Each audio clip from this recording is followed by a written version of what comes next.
Queridos hermanos y hermanas, hoy nos embarcamos juntos en un viaje que no solo consiste en escuchar, sino en enfrentarnos a nosotros mismos, a esos rincones profundos y oscuros de nuestra alma, y a la luz resplandeciente de la verdad que la palabra de Dios nos trae.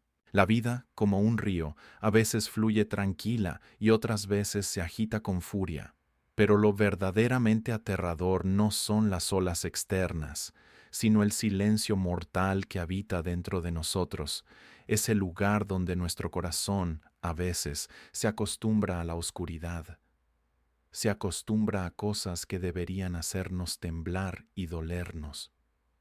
Hace más de 2000 años, en una ciudad lejana llamada Corinto, ocurrió una historia, no para juzgar, sino para iluminar. Un hombre, en el corazón mismo de la iglesia, cruzó los límites de la moral y de la santidad, y lo más doloroso de todo fue el silencio gélido de quienes lo rodeaban. El apóstol Pablo, con el fuego ardiente en su corazón, no pudo callar. Clamó, advirtió, lloró, no por deseo de castigar, sino porque veía con claridad. Una pequeña grieta en la muralla puede hacer que toda la fortaleza se derrumbe. Hoy, esa historia no es solo un relato del pasado, sino un espejo vivo puesto delante de cada uno de nosotros. ¿Estamos viviendo de verdad la fe que profesamos? ¿Acaso la luz de Dios ilumina realmente cada rincón de nuestras vidas? ¿O solo llevamos máscaras de santidad para ocultar un corazón que nunca ha cambiado? Los invito en este momento a dejar a un lado las preocupaciones diarias, el ruido del mundo, y a abrir el corazón conmigo ante la palabra de Dios. Porque, como la levadura en la masa, el pecado puede extenderse en silencio, pero también, como la luz en la oscuridad, la verdad de Él puede sanar y restaurarlo todo. Quédense conmigo, no solo para escuchar, sino para sentir, para reflexionar y para encontrar juntos el camino de regreso, ese camino que Dios trazó para cada uno de nosotros desde la eternidad. Y que podamos, Señor, captar tu voz y el mensaje que tú tienes para nosotros en el día de hoy. Te damos gracias, Señor, porque sabemos que tú siempre hablas a través de tu palabra y pedimos que seamos buena tierra en el día de hoy y que esta palabra, esta enseñanza sea de provecho y para fortalecer nuestra fe y para que podamos conocerte y servirte cada día mejor, con más ganas, con más entusiasmo y con más fervor, Señor. Nos ponemos en tus manos, pedimos tu bendición para este mensaje, yo como lo voy a dar y los que lo van a recibir, que podamos disfrutar de él y sobre todo ponerlo en práctica, en el nombre bendito de Jesús. Amén. Para situarnos un poquito, en la iglesia de Corinto, como ustedes saben, se presentó una situación muy desagradable, una situación grave. El apóstol Pablo se entera y una de las cosas que le dice a los miembros de dicha congregación es que él personalmente está sorprendido de cómo la iglesia ha reaccionado de una forma tan pasiva, tan fría y tan indiferente ante una situación que estaba causando un descrédito al testimonio de la obra del Señor tremendo. El apóstol Pablo llega a decir que ni en el mundo, ni entre los gentiles pasaban esas cosas. Sabemos que la ciudad de Corinto y el mundo antiguo siempre tuvo problemas con el tema de la sexología. Con el tema del sexo siempre el mundo fue un auténtico desastre y la iglesia y la ciudad de Corinto más todavía. La promiscuidad sexual estaba al orden del día. La homosexualidad, el lesbianismo, la zoofilia, etcétera, etcétera. Y claro, quieras que no, el lugar donde uno se ha criado, donde uno ha nacido, ejerce una influencia tremenda sobre nuestras vidas. Y el apóstol Pablo emplea una expresión que dice, ustedes tenían que haberse lamentado. Esta situación no tenía que haber traído ningún tipo de alegría ni de tolerancia a la iglesia, sino más bien todo lo contrario. El término que él emplea, como lo expliqué el jueves, es ustedes tenían que haberse puesto de luto. La iglesia tenía que haberse puesto a llorar, porque lo que está pasando entre ustedes es intolerable, Es algo increíble, que repito, es que ni en el mundo se practica eso que ustedes están haciendo ahí adentro. Bueno, concretamente para situarnos, 1 Corintios capítulo 5 fue el que leímos el otro día, no lo vamos a poner ahora porque ya lo leímos. Habla acerca de un miembro de la iglesia que estaba manteniendo relaciones sexuales con su madrastra. Ahora, no todos los comentaristas se ponen de acuerdo. Algunos dicen, yo les voy a decir las diferentes opiniones o posturas en cuanto al tema. Algunos dicen que la mujer con la que él estaba manteniendo relaciones no era evidentemente su madre, sino era una esposa que tenía su padre, ¿vale? Otros dicen que puede ser que el padre estuviera muerto y él lo que hace es unirse a la que fue esposa de su padre. El hecho de que su padre estuviera muerto no le daba ningún derecho, según la Biblia, claro, según el mundo, pero según la Biblia no le permitía a ningún hijo casarse o mantener relaciones con una mujer que fue esposa de su padre. En el libro de Deuteronomio, apunté este texto por aquí, Deuteronomio 22:30, ustedes pueden ver cómo se prohíbe categóricamente que un hijo tenga relaciones con una mujer que fue esposa de su padre, ¿vale? Por supuesto con su madre, bueno, eso ya ni hablar. El caso es que el apóstol Pablo dice, ¿cómo es posible que ustedes sean tan tolerantes con algo tan grave? Ustedes tenían que haberse lamentado, como acabo de decir, ponerse de luto. Pero como veo que no hacen nada, sino que han permitido dicha situación en la comunidad, en la iglesia, juntaos en el nombre de Cristo, y yo como si estuviera presente entre ustedes, dice, y quiten de en medio de vosotros a ese perverso. Y esa palabra es tremenda, ¿eh? Quiten de en medio de vosotros a ese perverso. Y en ese contexto, sobre todo en el trasfondo bíblico, un perverso era una persona que se dejaba pervertir, que se dejaba seducir, que se dejaba arrastrar y torcer por el modo, por el estilo de vida del mundo. En otras palabras, el estilo del mundo estaba influenciando la vida de la iglesia, en vez de la iglesia transformar el estilo de vida de la gente del mundo, de los que no conocían al Señor. Eso lo dejamos para después, ¿ok? Yo te voy diciendo según yo te voy diciendo, ¿okay? No te me adelantes, ¿ok? Entonces, una de las cosas que el apóstol Pablo dice, miren hermanos, en la iglesia, si algo tienen que tener claro, es que, y nosotros también, por supuesto, es que nosotros no solamente estamos aquí para venir a escuchar un buen sermón o una buena enseñanza. Si tu vida cristiana única y exclusivamente se limita a eso, tú tienes la vista muy corta. Y hay muchas cosas fundamentales del Evangelio que tú no has terminado de entender. El que tú vengas aquí a escuchar una buena palabra, una sana doctrina, un buen estudio bíblico, etcétera, está muy bien, pero no solamente eso. Tú tienes que entender de que tú y yo, todo creyente, todo nacido de nuevo, es un embajador, un representante de Cristo en el lugar donde tú ejerces influencia. Tú vives en una zona donde tienes conocidos, tienes amistades, tienes familia, tienes compañeros de trabajo, tienes personas que te conocen, y tú puedes ser que seas el único punto de referencia del Evangelio y de la luz del Evangelio en ese sector, en ese lugar. Por lo tanto, cuídate mucho de la forma como estás viviendo, porque por culpa de un mal testimonio que pueda dar en un momento determinado un hermano de una iglesia, sea de esta o de cualquier otra, puede ser que la gente inconversa que no conocen al Señor saquen conclusiones equivocadas y metan en el saco y metan en la lata a todo el mundo y digan eso de que, bueno, ahí son todos iguales.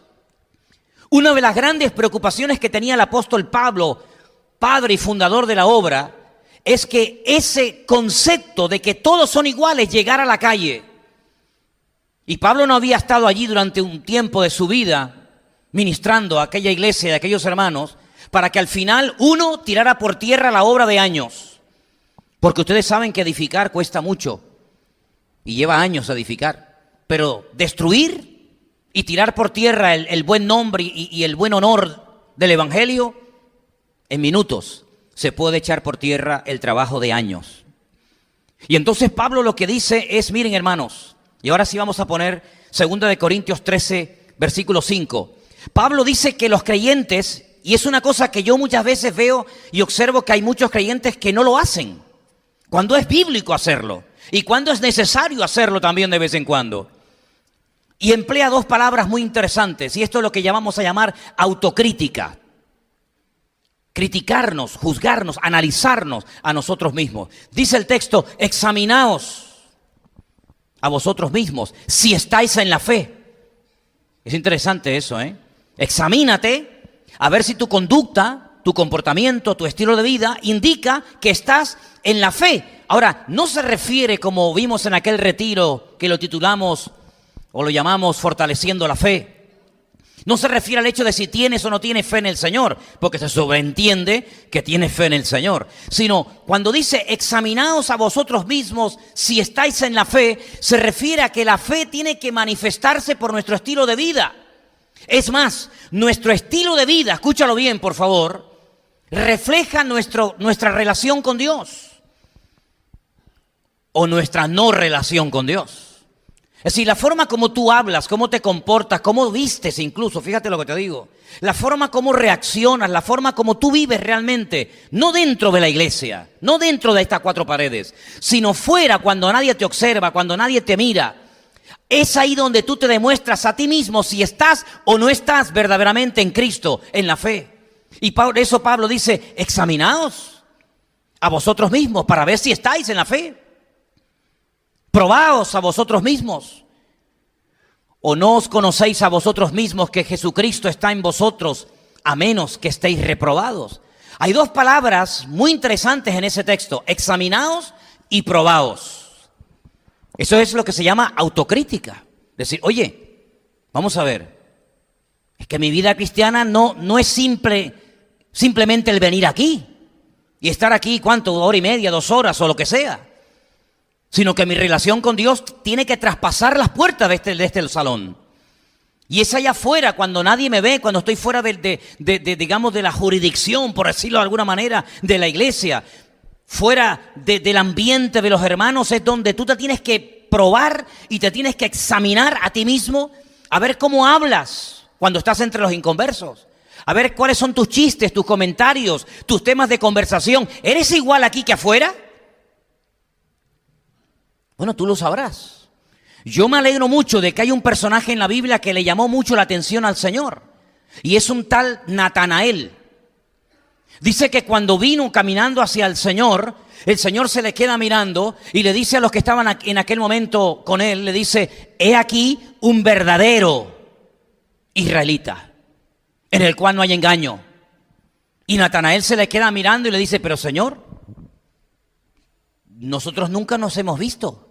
Es la primera vez que nos encontramos. Y el Señor dijo, yo te vi a ti cuando estabas debajo de la higuera. Ahora, yo sinceramente no sé lo que hacía Natanael debajo de aquella higuera. No lo sé, porque el Señor no lo dice. ¿Cómo lo voy a saber yo? Pero lo que está bien claro es que el Señor sabía cómo era Natanael en la intimidad.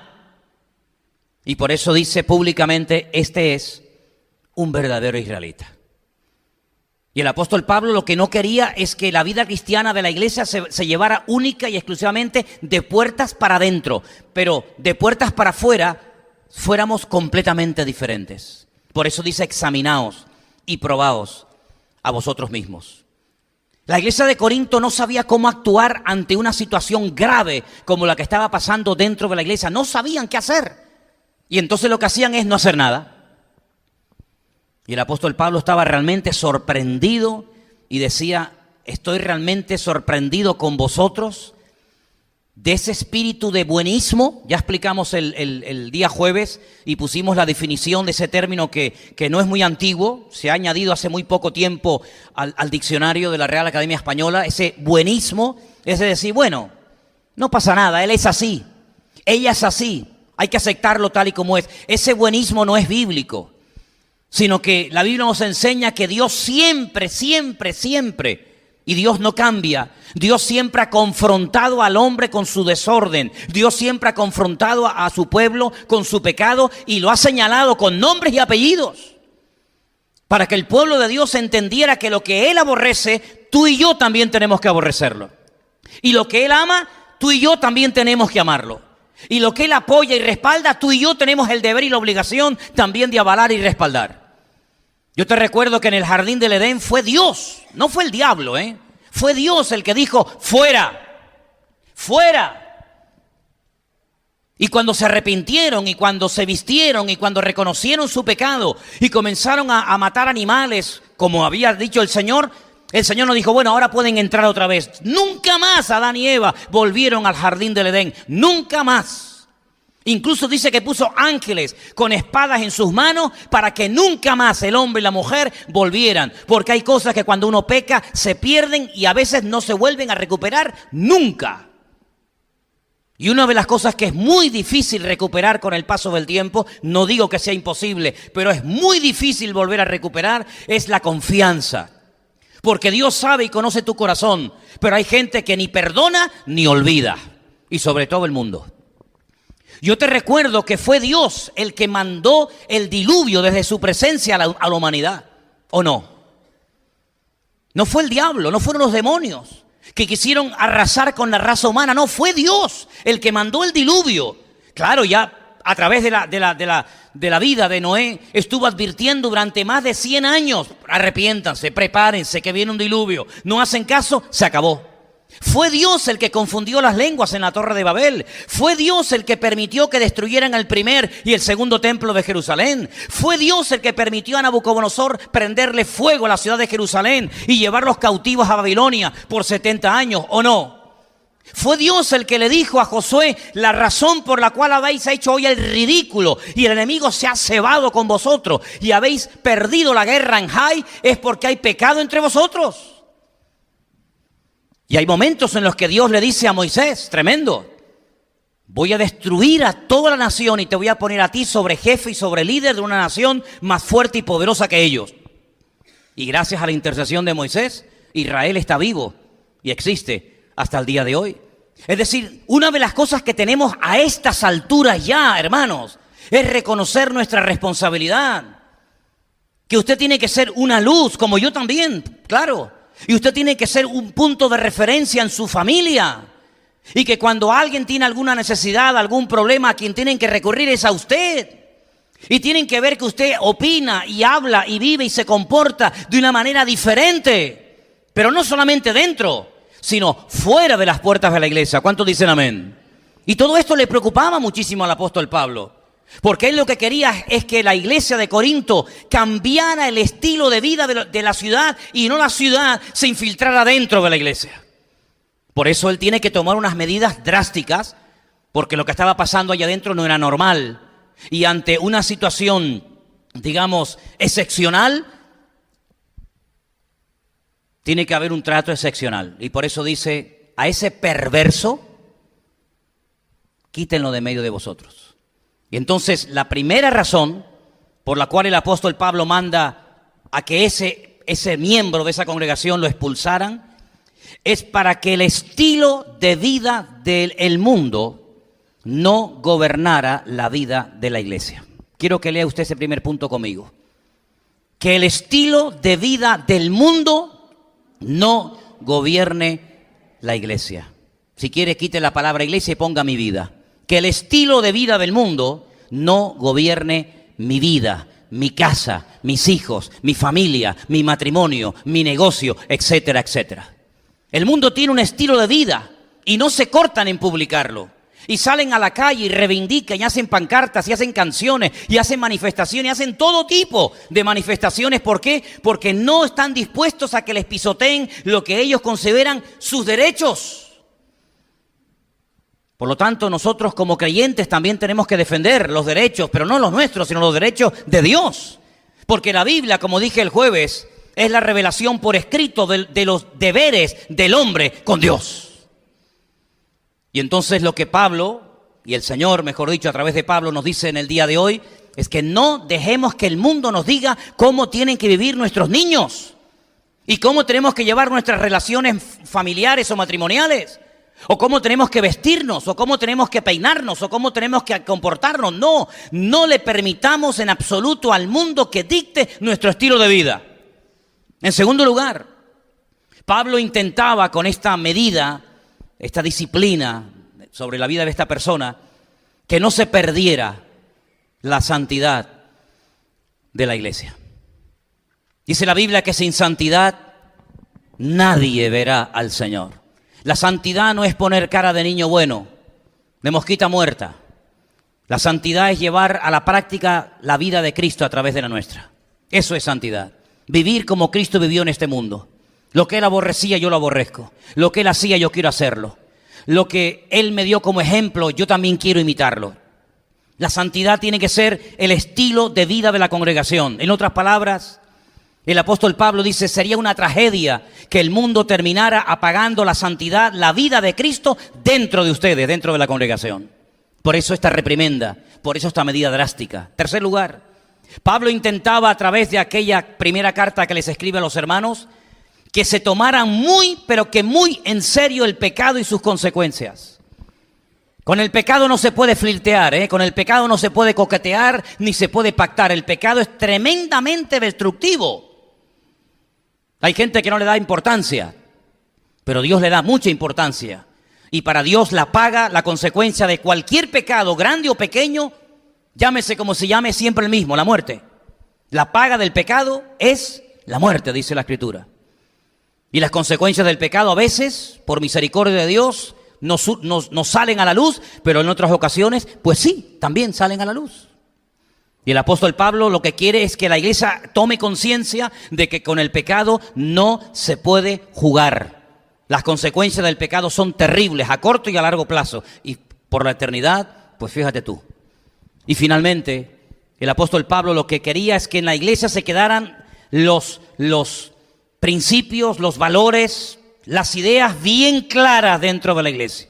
Los miembros de la iglesia de Corinto y los de Vida Nueva también deben tener claras sus convicciones. ¿Dónde están basadas nuestras convicciones? ¿Cuál es la base? ¿Cuál es el fundamento sobre el cual decidimos ser así o ser asado? ¿Hacer esto o hacer lo otro? La Biblia, la palabra de Dios. Cristo es el fundamento y su palabra es lo que le da consistencia a nuestra vida. ¿Cuántos dicen amén? Claro, puede parecer para los hermanos inmaduros, para la gente que todo lo llena con ese buenismo ridículo y absurdo que no cambia a nadie, le pudo parecer a más de a uno que Pablo se pasó, llamando perverso a este hermano, a este creyente de la iglesia, pero encima diciéndole a toda la iglesia que lo expulsaran, que lo echaran fuera de la iglesia. Sin embargo, en 2 de Corintios, capítulo 2, porción que se ha leído en esta tarde, y espero que hayan prestado atención a ella, lo que Pablo les pide que haga a la iglesia de Corinto trajo unos cambios tremendos y todos muy buenos. Si alguno me ha causado tristeza, no me la ha causado a mí solo, sino en cierto modo, por no exagerar, a todos vosotros. Por supuesto. No era un dolor única y exclusivamente del corazón del apóstol Pablo, sino que toda la iglesia tenía que estar dolida y entristecida porque un miembro de la congregación estaba proyectando una imagen terrible de lo que no era el evangelio, ¿verdad? Le basta a tal persona esta reprensión hecha por muchos. Se refiere al fornicario de Corinto, capítulo 5 de 1 de Corintios. Así que al contrario, vosotros más bien debéis perdonarle y consolarle para que no sea consumido en demasiada tristeza. ¿Os dais cuenta cómo produjo efectos? ¿Os dais cuenta cómo este hombre, al verse fuera de la iglesia, al ver que todo el mundo le decía exactamente lo mismo, no que uno le decía blanco y uno le decía amarillo, sino que todos le decían exactamente lo mismo, lo que tenía que hacer y lo que no tenía que hacer? ¿Os dais cuenta cómo esa tristeza que produce el pecado lo llevó al arrepentimiento, lo llevó a buscar de Dios? Por lo cual os ruego que confirméis el amor para con él, después del arrepentimiento, no antes, Porque también para este fin os escribí, para tener la prueba de si vosotros sois obedientes en todo. Y al que vosotros perdonáis, Pablo dice, yo también. porque también yo lo he perdonado. Si en algo he perdonado, por vosotros lo he hecho en presencia de Cristo. El versículo 11 dice, para que Satanás no gane ventaja alguna sobre nosotros, pues no ignoramos sus maquinaciones. Se ve que surtió efecto. Se ve que el hombre volvió en sí como el hijo pródigo.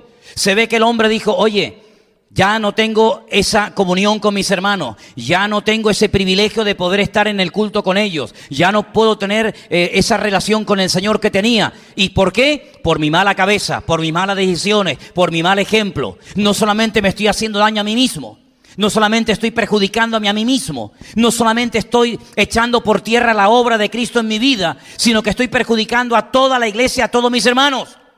Por lo tanto, él se arrepintió.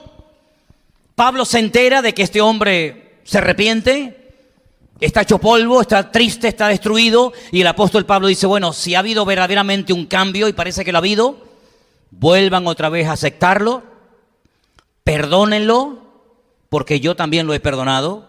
Y no lo he hecho solamente por vosotros, sino que lo he hecho en Cristo. Y por lo tanto, así como os dije en su momento, échenlo.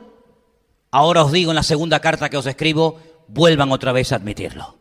Y de perverso, que pase otra vez a tener una relación con el Señor, y que vuelva otra vez a ser admitido, y que vuelva otra vez a disfrutar de la comunión con los hermanos, porque esa es la voluntad de Dios. ¿Cuántos dicen amén? ¿Os dais cuenta, hermanos? ¿Os dais cuenta cómo el Señor da oportunidades para que cambiemos? ¿Os dais cuenta cómo el Señor, cada vez que va a hacer algo fuerte, que puede tener una repercusión tremenda, siempre antes manda el remedio? ¿Os dais cuenta? El hombre descubre una enfermedad e intenta descubrir el remedio. Dios siempre da el remedio antes, siempre. Iba a venir, por ejemplo, la muerte de los primogénitos en Egipto, que iba a venir sí o sí. Pero ya el Señor, antes de que viniera, dice, pero, si quieren evitar la muerte de los primogénitos, incluido de los animales, tienen que hacer esto y aquello. El que lo haga, se salva. El que no lo haga, allá él. Antes de mandar el diluvio, levanta la vida de Noé y lo tiene durante 120 años a él y a su familia predicando y advirtiendo, arrepiéntanse, miren que viene el diluvio, miren que Dios no tolera el pecado, etcétera, etcétera. Manda primeramente el remedio y luego manda el juicio. Qué tremendo, ¿verdad? Esa es la forma como Dios actúa. Antes de que viniera el Mesías, antes de que viniera a condenar el pecado en la cruz, manda primeramente a un Juan el Bautista.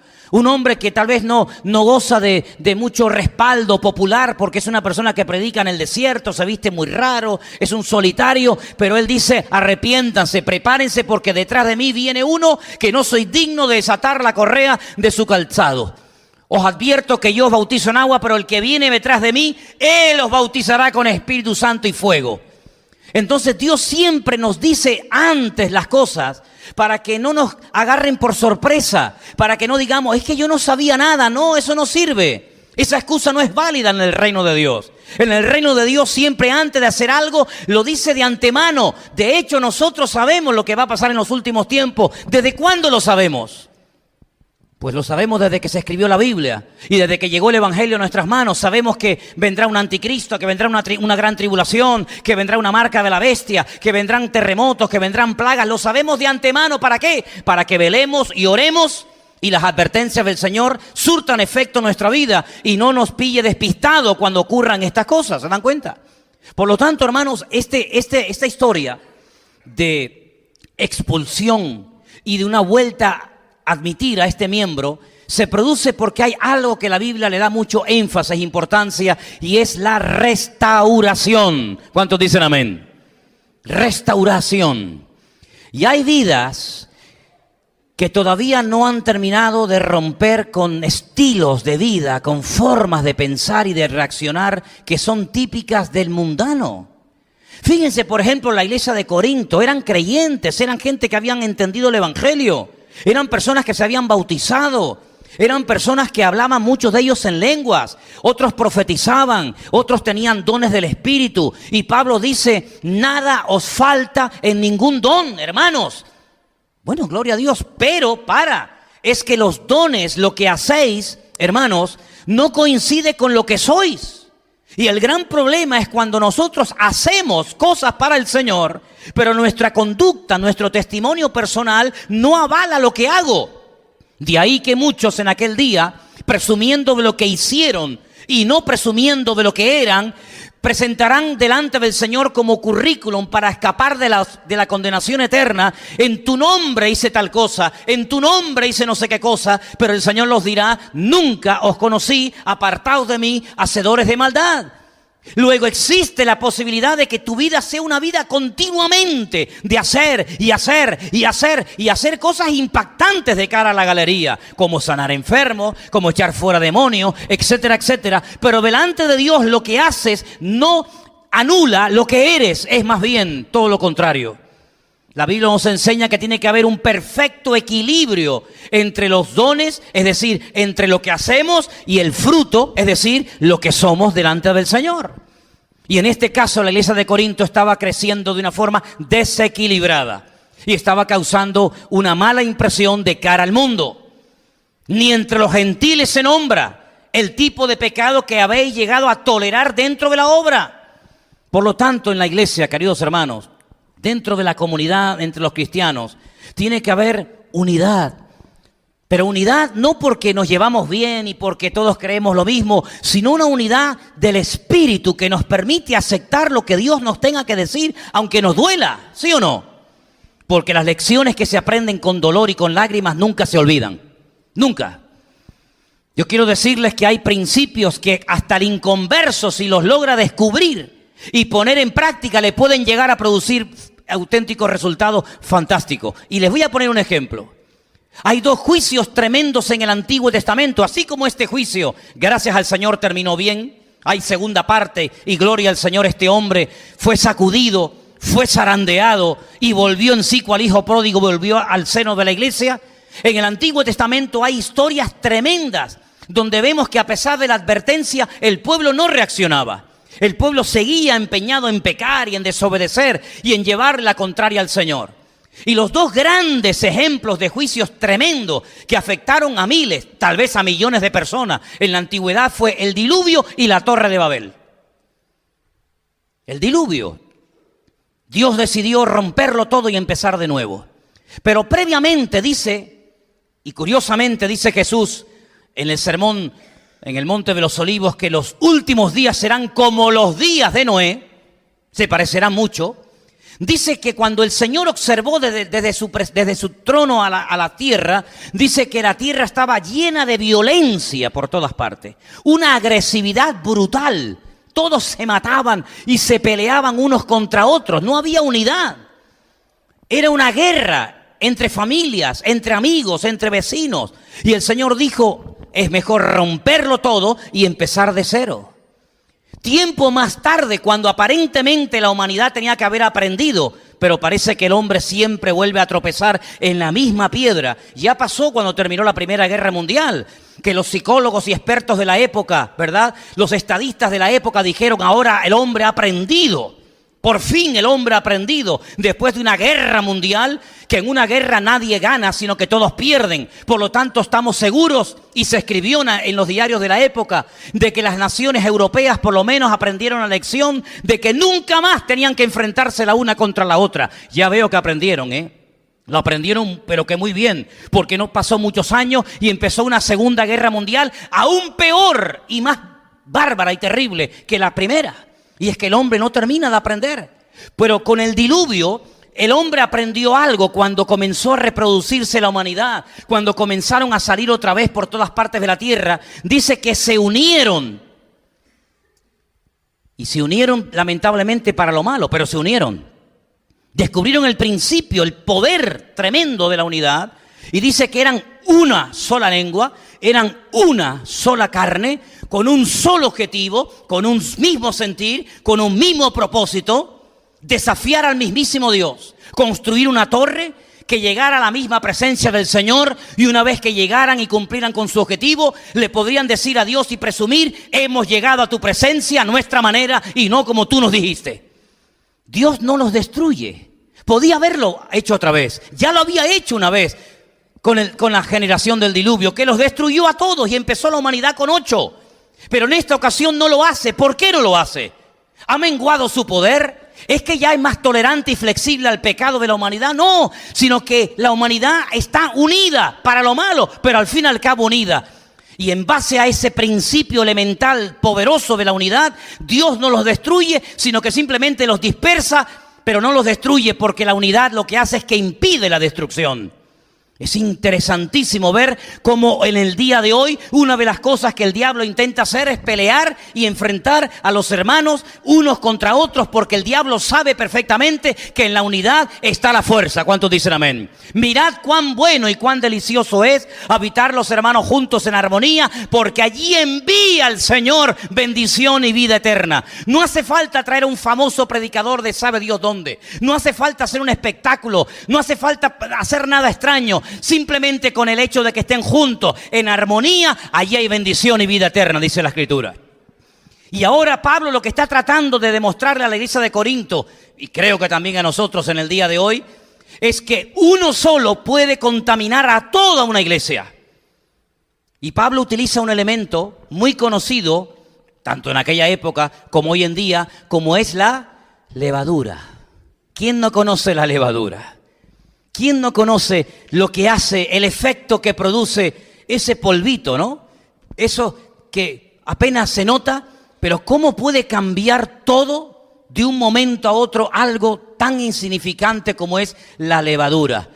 Pablo dice que un poco de levadura leuda toda la masa. Pero la levadura no es instantánea. La levadura lleva un tiempo.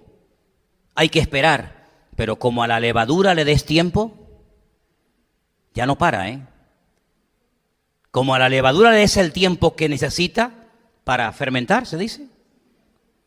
Eso es imparable, eso es un proceso que es un proceso irreversible, ya no hay marcha atrás. Si le metes levadura y esperas el tiempo adecuado, eso crece sí o sí.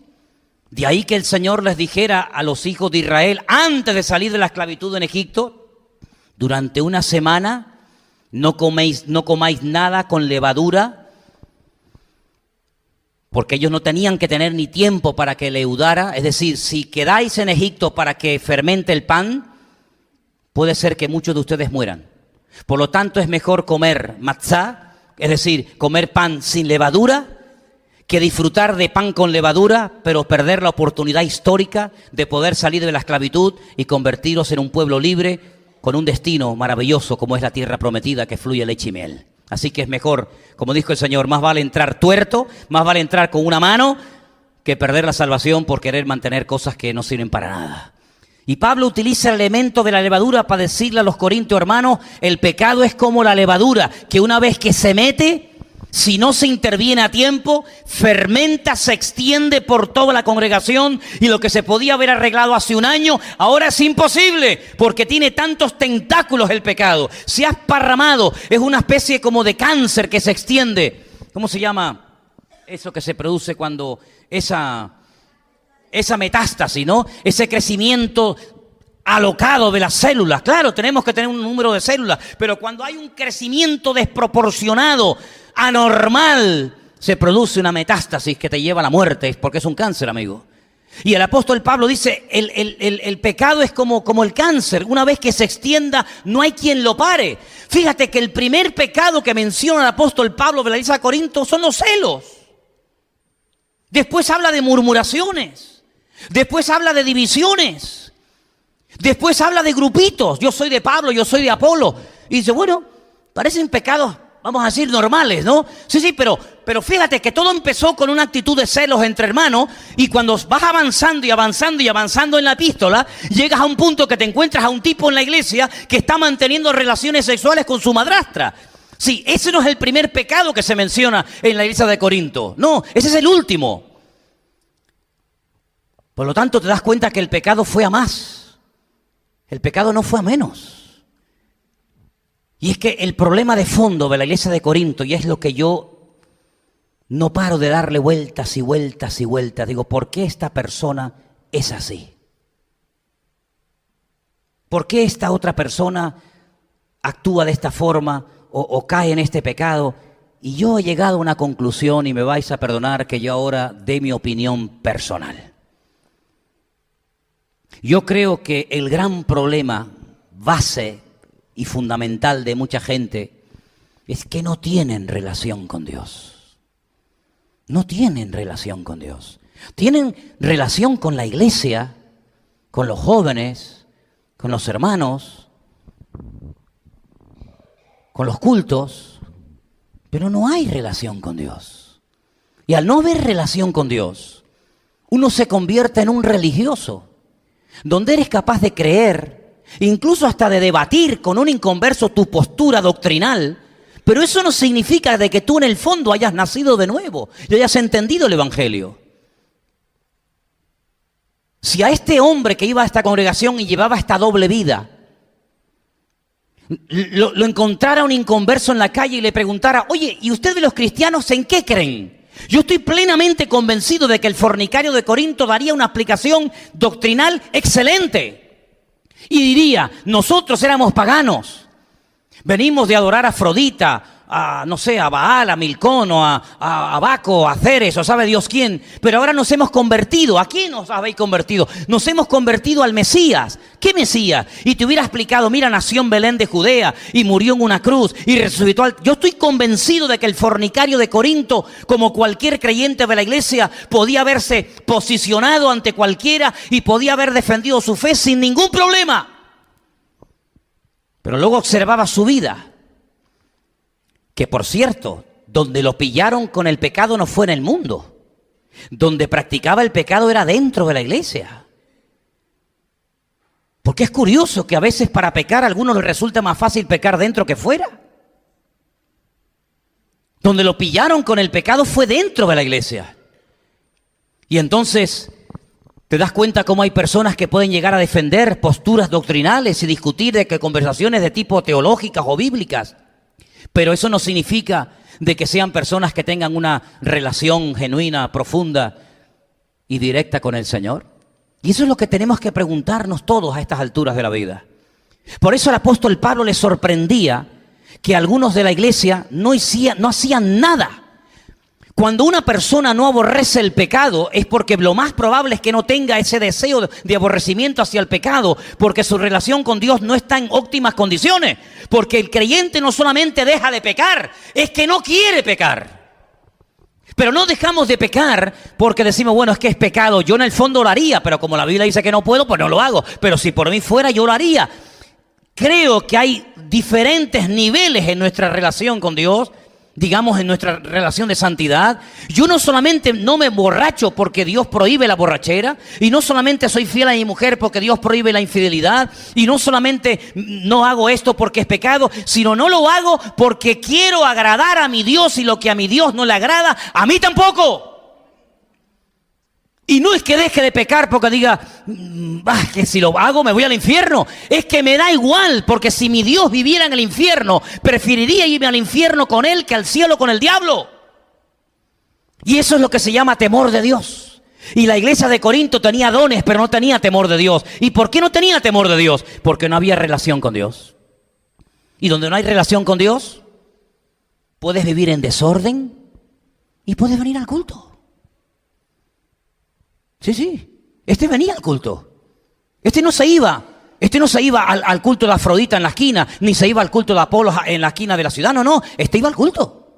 Era un cristiano, era un creyente, un miembro más de la iglesia. Pero mira qué vida llevaba. Entonces, si tú quieres agradar a Dios, querido hermano y hermana, si tú quieres agradar a Dios, ya no entro, ya tú verás. Si tú quieres agradar a Dios, tú tienes que preguntarte, ¿yo tengo relación con Dios? ¿Yo estoy enamorado de Dios? ¿Yo conozco al Señor? Porque dice la Biblia que el pueblo que conoce a Dios se esfuerza por agradar a ese Dios. ¿Por qué la iglesia de Corinto no aborrecía el pecado?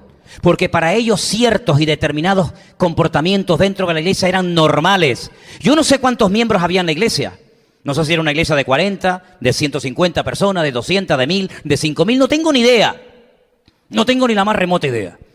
Lo que sí sé, que la santidad no está reñida con la cantidad de las personas, sino con la calidad de nuestra relación con el Señor.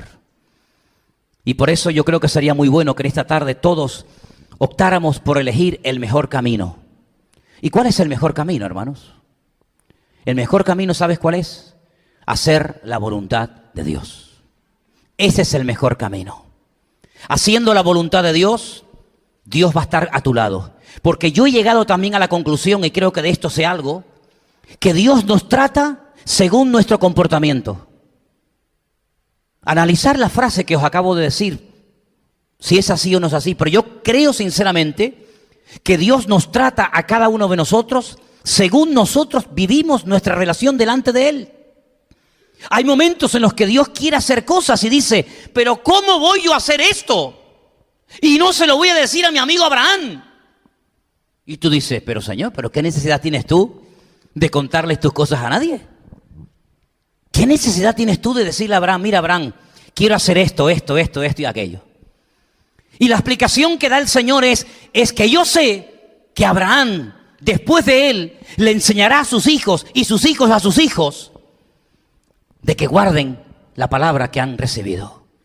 Y ante semejante actitud de fidelidad, ante semejante comportamiento, yo quiero abrirle mi corazón, permítame, abrirle mi corazón y contarle lo que voy a hacer a mi amigo Abraham. ¿Te das cuenta cómo nuestra relación con Dios, nuestra forma de vivir, condiciona el comportamiento, la actitud que Dios tenga hacia mi persona o no? ¿No te das cuenta que en la última cena, cuando todos dudaban de sí mismos y decían, ¿seré yo? ¿Seré yo? ¿Seré yo? Uno dijo, ¿quién es? ¿No te das cuenta que uno dijo, ¿quién es? ¿Por qué no preguntó Juan, ¿te refieres a mí? Porque había tal amor de Juan hacia el Señor que a Juan ni se le pasaba por la cabeza negar a Cristo. Así que si el Señor acaba de decir en esta mesa, en esta noche, que uno de entre nosotros le va a entregar, yo creo que uno le va a entregar, pero también creo que yo no voy a hacer, porque yo amo al Señor. Y como yo no amo al Señor, me atrevo a acostarme sobre su costado y preguntarle algo diferente. ¿Quién es el que te va a entregar, Señor? Y el Señor se lo reveló a Juan. Y el Señor le dijo, fíjate bien, mira, al que yo le dé pan mojado en vino, ese es. Es decir, que cuando Judas salió, los demás dijeron, bueno, como es el tesorero, como es el que lleva la bolsa, a lo mejor le va a dar una ofrenda de última hora a alguna persona necesitada, porque estamos esta noche en una celebración importante, solidaria, en la que hay que ayudar a los pobres, huérfanos y viudas, ¿verdad? Pero sin embargo, Juan sabía que Judas no iba a dar una ofrenda, un donativo de última hora. Juan sabía perfectamente que en cuanto Judas probara ese pan y ese vino y se levantara de la mesa, donde iba era a donde el Señor le profetizó, a negar y a entregar a Cristo. ¿Te das cuenta el nivel de comunión que tenía el Señor? ¿Te das cuenta cómo el Señor nos trata según nuestro comportamiento? Le decía 300, 400, 500 años después a un rey perverso y maligno. Le decía, no te mato, no te destruyo, no voy a por ti, por amor a mi siervo David. Es decir, que está con vida gracias a que David hace 400 años tuve una relación con él, llegó a ser el hombre más cerca de mi corazón que jamás ha existido. Y por amor a él, no te destruyo a ti. ¿Te das cuenta, hermano? Ya no estamos en los tiempos de David, ni en los tiempos de Moisés, ni en los tiempos de Pablo, ni en los tiempos de Juan el Bautista. Ahora estamos en otro tiempo, en otra generación. Pero yo me pregunto, este país con las bofetadas que le ha dado al Señor y con los disgustos que le ha dado al Señor y a su pueblo durante siglos y siglos, ¿todavía estará en pie por amor a nosotros? ¿Te has preguntado eso alguna vez? ¿Seguirá todavía el volcán del Teide apagado cuando podía explotar de un momento a otro?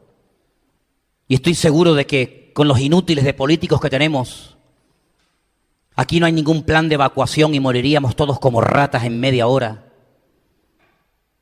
Porque por el desnivel de los barrancos la lava llegaría aquí en menos de 40 minutos.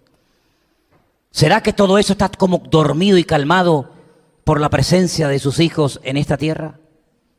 ¿Has pensado eso en alguna vez? ¿Será que todavía no ha venido la destrucción total y el caos y el crack económico totalmente a España? Porque todavía hay pueblo de Dios que ora y clama al Señor para que Dios tenga misericordia de esta tierra. Yo creo que sí. Yo creo que sí.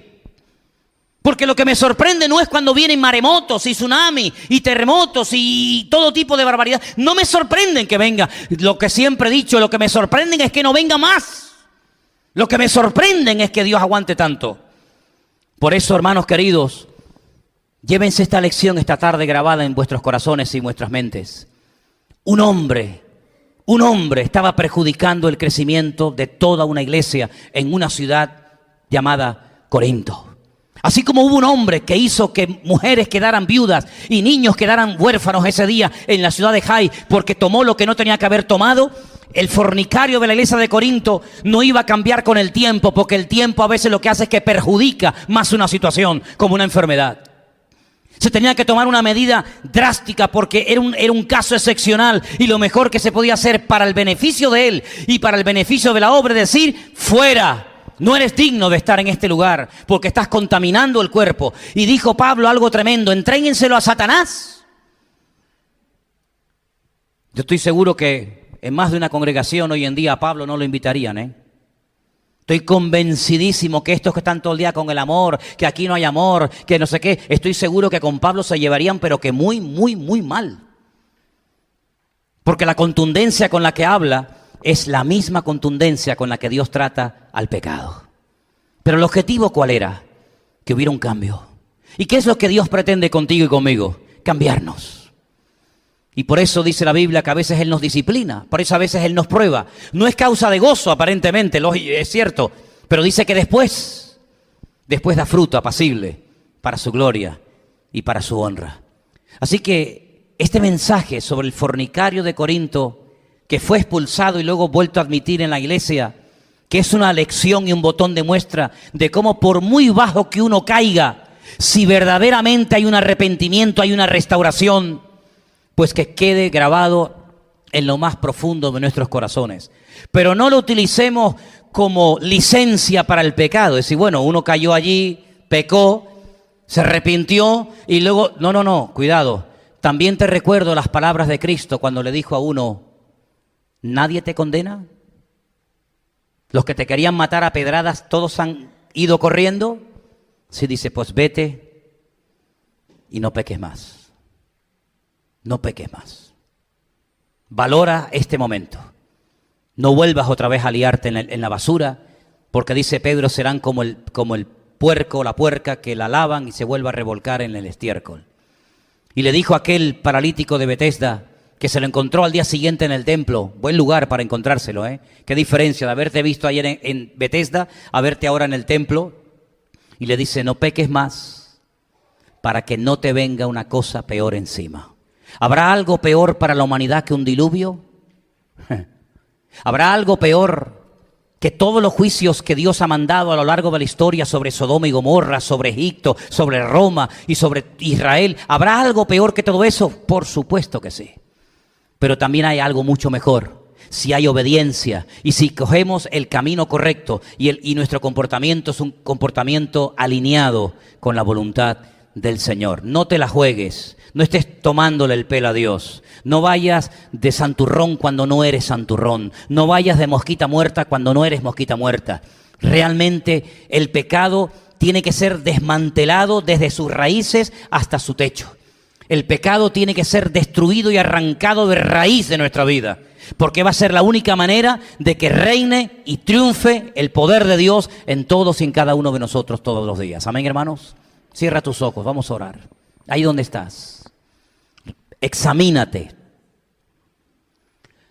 mírate a ti mismo, haz autocrítica y pregúntate en esta tarde, aquí en este lugar, si estás bien firme en Cristo o no. Si tu vida pública y privada coinciden, si estás dispuesto a ser cambiado y tratado por el Señor. El problema en la vida de este hombre en Corinto no se solucionó con oración, no se solucionó con ayunos. Ayunemos por nuestro hermano que ha caído, oremos por nuestro hermano que ha caído. No. La medicina, depende de lo que tengas, sirve para una cosa o para otra. No vale una medicina para todo. Los tratamientos varían según las enfermedades e incluso